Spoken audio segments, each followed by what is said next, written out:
The Rocky Mountain goat is a uniquely North American animal. With its long white pelage and its sleek black horns, no other animal looks like it. It's in a class by itself.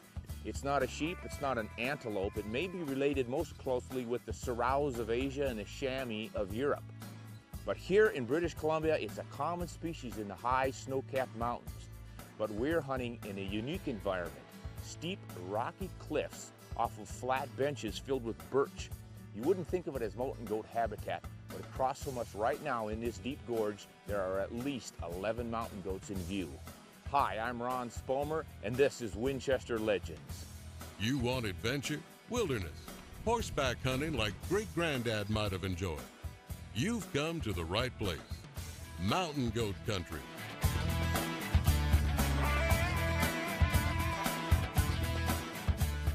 Call my shot. Take your shot.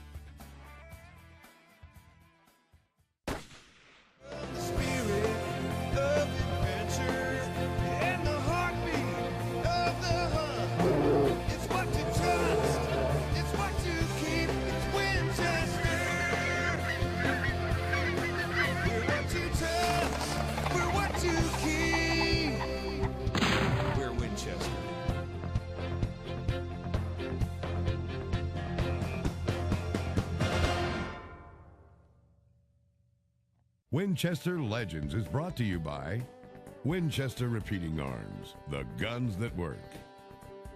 Swarovski Optic. Truck Vault, manufacturers of the world's finest secure in-vehicle storage systems. SOS Outdoor Products, quality gear for the outdoor enthusiast. She Safari, clothing for her expedition.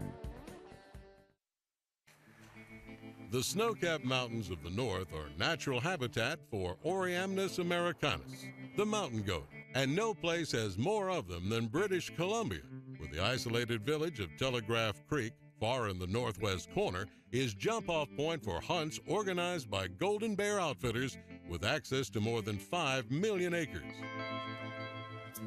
Wow, if you've ever thought a horseback hunting trip in the wilderness is the thing to do, this is definitely the place to do it. I don't think you can get much farther away from anywhere. Way up here in northwest British Columbia, out of Telegraph Creek, the most distant town on the road system in all of Canada, as they tell me. And then you have to fly a 185 plane deep into the wilderness, land on a little strip. The airstrip is cutting-edge access for Highland Ranch, a primitive cabin formerly accessible by 28-mile horseback ride. Veteran guide Billy Lampert keeps the home fires burning. My parents had a ranch and we moved out there when I was 4. Nearest town is 120 miles and grew up a horseback and in the mountains and love for the wild country. And that was just the way country was there. He knows horses, he knows tack, he knows how to fix and repair things with minimal resources. He can cook, he can wrangle, he can skin out your game, you name it, this guy can do it because he's the genuine, old-fashioned, old-school cowboy. What have you got for range set up here? Just shy of 100 yards. About 100? Oh, I've got that new 130 grain XP3 Winchester bullet. You heard about those? Not a lot. I haven't seen them shot anything though. Oh, it's pretty cool. It's the old fail-safe bullet, but instead of the hollow point, they've put that plastic tip in there for maximum downrange efficiency, but it maintains that sleek shape. And then they've got a completely enclosed lead shank. So your nose is going to peel open like the fail-safe did with the copper petals. Yeah. 4 copper petals will peel back, but then the lead core inside is jacketed, locked in there, is not going to come apart at all. Adds a little more weight and mass to the bullet that the fail-safe didn't have, because that was all brass, all copper, I mean, and it really penetrates. It just keeps on chugging right through an animal. It's a pretty hot load. Okay. You ready?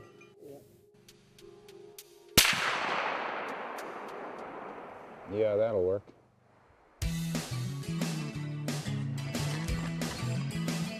I've been on 3 mountain goat hunts before, and it's always been high going up the mountains for the goats. This is the first time we were on a high plateau looking down the cliffs. How many have you got so far? I've got at least 8. You get those 2 way off to the right there, pretty high on the shelf? Yep. What did they check out to be? Like You know that yellowish one over here by that black rock we talked about? You said that one was probably a Billy? Oh, you got that scope cranked up to 60? And you can see from that far that he's a 9-incher. Man, goats are difficult to judge. Their horns aren't very big to start with, and there's not much but maybe 2 inches of difference from a small 8-inch young Billy to a 10-inch book head. Ah, he's got his head laid over onto his back, sleeping. Look at that.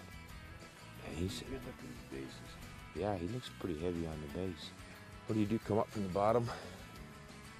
About have to. Looks like it's only about a mile away. It turns out it's more like 2, maybe 3. Until you try to get there, you have to ride the horses clear up around the end of the thing. It's another 4 or 5 hour horse ride. Unbelievable, but you've got ptarmigan, spruce grouse, beautiful golden foliage on the aspen trees. It's the wilderness, man, and you're riding in it. Well, Ron and Billy found the goats, but the only problem is they're on the other side of the canyon. And what better way to enjoy the ride than on horseback? You're eating what you shoot on the way. The guide stops and shoots some ptarmigan.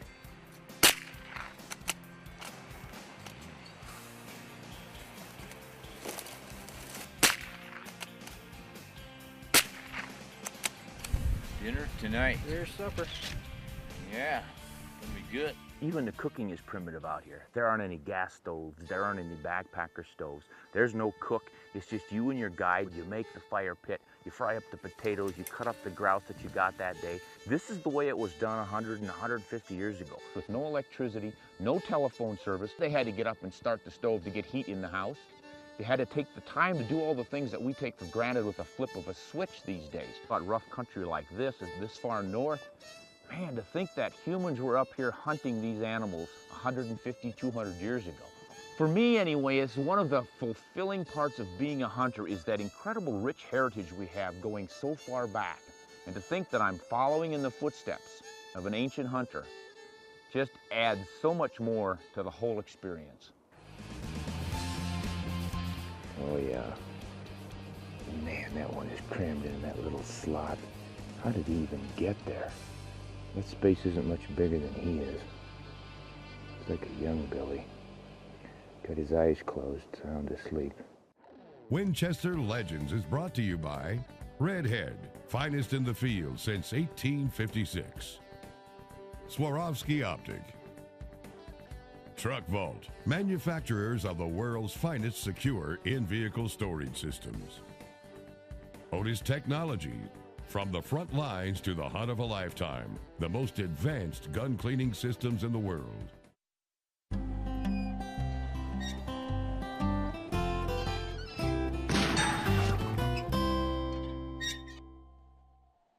The easiest way to understand uphill and downhill shooting has to do with trigonometry, which is not my strong suit. I took shop, not trigonometry, not physics.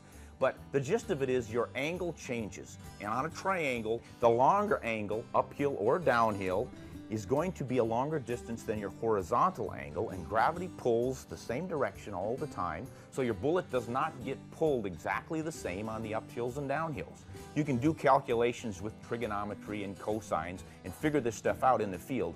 As for me, I'm a little too excited to do any math when I'm shooting. I just remember to aim low on the steep downhill or uphill angles.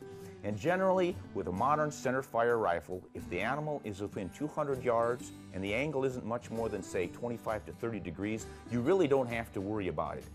Those 300 to 400 yard shots at a steep angle, 30, 45 degrees, that's when you need to work that cosine trigonometry in. So give it a little bit of study, figure it out ahead of time, and just remember, uphill, downhill, steep angles, long range, your shots are going to go higher.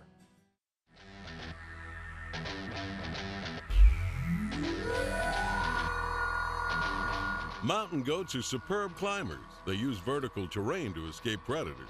Large glaciers have created pockets of goats on isolated mountains in the Northwest. In addition, through wildlife management programs, these animals have been introduced to suitable habitat as far south as Utah and Colorado. When you're hunting mountain goats, be prepared to walk along vertical edges.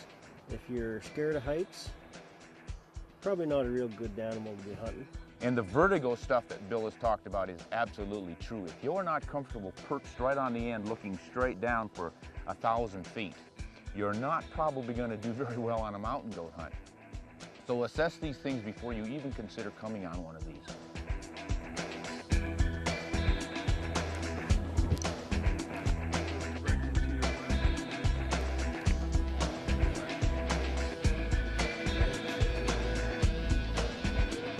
Oh, here's a goat bed. Look at this. Classic little ledge here, about 5 yards wide at the most.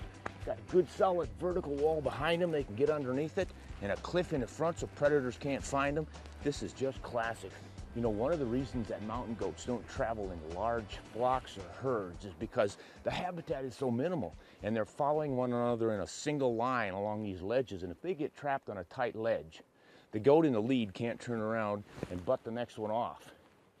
So they've always got to be thinking of minimal resources, minimal travel lanes.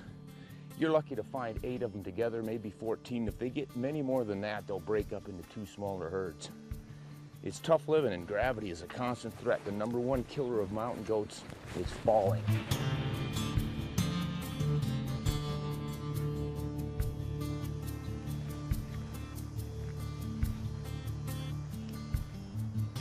Oh yeah. Look up at these upper 5. Oh yeah. Man, that one is crammed in that little slot. How did he even get there? Golly. That space isn't much bigger than he is. It's like a young Billy. Got his eyes closed, sound asleep. But this next one, he got his legs all stretched out. Skinny little horns on that one, but they're long. And there's that little one. Oh man, that must only be about a 3-year-old Billy. Oh, not much longer than his ears. All seem to have pretty nice coats. And they're all chewing cud.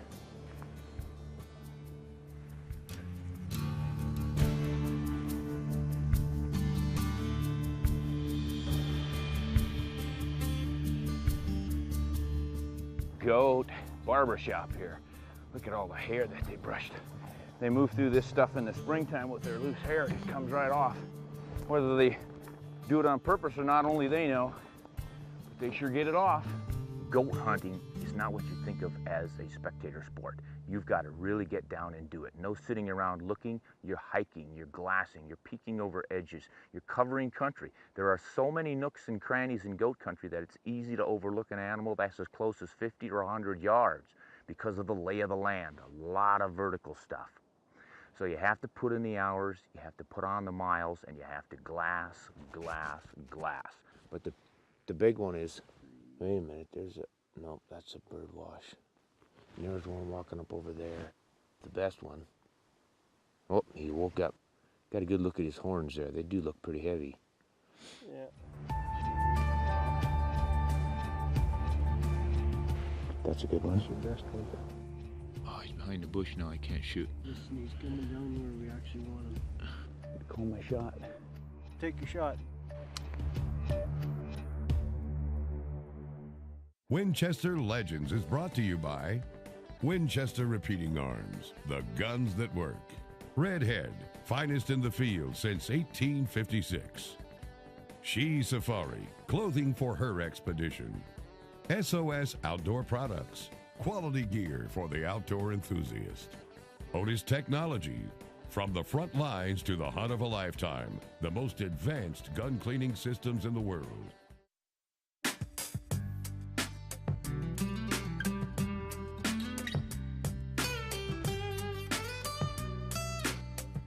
Just look at that spectacular scenery. That should be a national park somewhere, and it's just wilderness up here. The beautiful fall color and those mountains rising in the background and just being out in the weather. Whether you get game or not, it's an old cliche, but when you're in country like this, it really does pay whether you get game or not. Just to be able to freely roam in a land like this and take advantage of the hunting opportunities. What a freedom and what a privilege we have.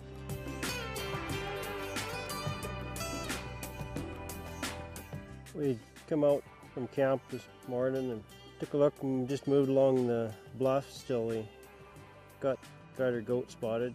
And when we finally found that line of 5 bedded up on that rimrock ledge, I mean, that in itself, just seeing that was worth the price of admission. Look at the narrowness of that ledge that they're sleeping on, especially that closest one.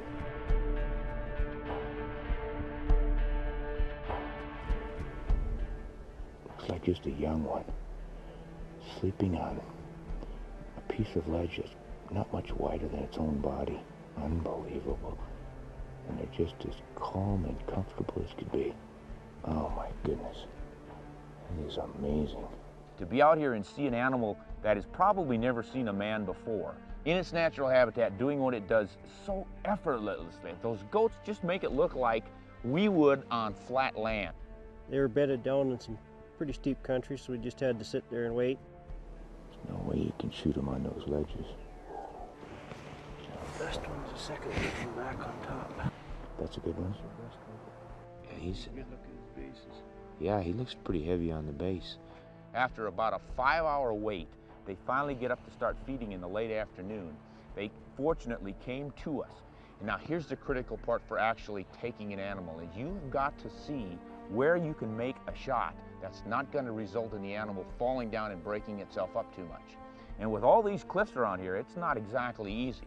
There's no way of getting wide and scuffing them, but as long as they don't fall, they won't break a horn.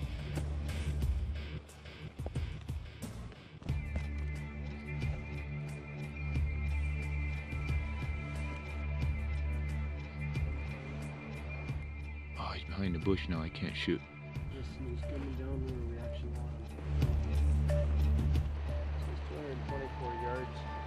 How many? 224. I'll aim a little bit under him. Call my shot. Go ahead and take your shot, it's clear. All right.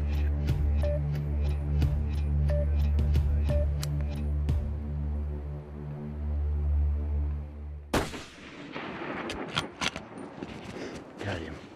Yeah, he's hit hard. Yep, I think I got him right in the heart. Looks like it. Good call. Nothing like a nice, clean one-shot kill. Took the shot. It was a well-placed shot, one shot down. Then come the hard part.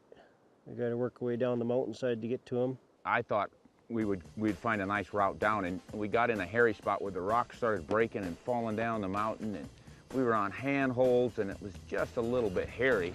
We only had about 2.5, 3 hours of daylight, and take me all of that at the time to get down there, get him in the backpack and get back up. So I got down about 3/4 of the way because it was a pretty stiff climb back out of there.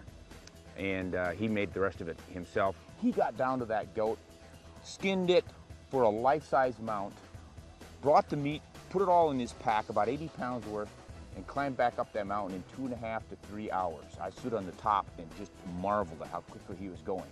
And it was rough, rugged stuff. Some of this rock around here is just busted up, rotten. It rolls out from under your feet at unknown moments. It's a risk, it's a real risk. And I would recommend anyone out here, don't let macho push you beyond your abilities. You've got to listen to these guides. They make a living out here, they do it every day. They know what one can and can't do and the kind of risks that you're taking. And more credit to Bill and anyone like him that is willing to do that. Yeah, that pack is bulging. Believe that. I thought you were going to spend the night down there. Grab that. Okay. Oh yeah, that's 80 pounds anyway. Okay. Well, here's our Billy. It wasn't easy. What we said earlier about don't shoot one where you can't get at him almost came to pass here. We shot one that we could get at, but it was a Herculean effort, mostly of Bill's. We did manage to shoot him in an area where he wouldn't break his horns when he fell down. He mostly slid, but there were a couple of bad falls, but not too bad. He's got nice hair already for this time of year, doesn't he? He's really thick. Right about this time they start thickening up. Yeah, that's dense right through there. You just lose your hand in it. See how soft that is? Yeah, that's their famous sponge pad. But then they've got the hard keratin on the outer hoof for cutting in on the soft dirt and stuff. Mountain goat hunting can be a treacherous game, Among sky heights and craggy cliffs, these billies will test any hunter's stamina and comfort zone. But with such dangers and majesty as the background, there is no grander hunt. And thanks to our North American wildlife management programs, the legendary mountain goat hunts of old are ours to enjoy today.